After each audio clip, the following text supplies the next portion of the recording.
Hindi ba familiar sa inyo yung ringtone na yon? Yung nangyari 1 year ago. Yung nakakatakot na tawag sa cellphones. Come with us again, if you dare. Narinig ko na yan ah. Saan? Sa phone ng kaibigan namin. Sumado ka. May kasama ka ba ngayon? Isa lang ako dito. May gumalaw kasi sa likod mo.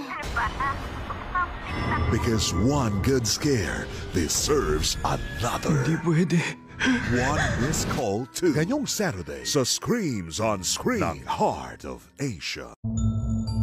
There's a new girl in class. Nagsimulang mangyari ang lahat nung linggong yon. Pero anong kasamaan ang nagtatago sa likod ng maamo niyang mukha? Tinawag mo akong halimaw? Di kaya ang kinahuhumalingan nilang ganda? Anong ginagawa niyo dyan? Kakilakilabot pala.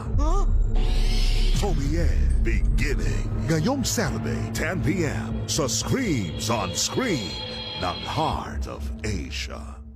Isang di sinasadyang pangyayari ang babago sa buhay ng doktor na ito. Magpakita ka! Masama ang lagay ng mga sugat mo! Si Tommy, hindi siya nag-iisa. Dumadami na sila!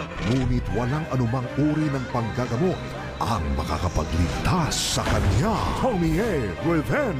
Ngayong Saturday, 10 p.m. sa Screams on Screen ng Heart of Asia. Walang nakakatiyak kung ano ang rason. Hindi ba ikaw yung hinabol ng aso kahapon? Huwag kang makialam sa buhay ng iba. O kung sino ang may kagagawan. Bakit? Sino yung kanina? Si yun. Ako naman si Hitomi. Isa lang ang sigurado, hindi siya nag-iisa. Isola. Ngayong Saturday, 10 p.m. sa Screams on Screen ng Heart of Asia.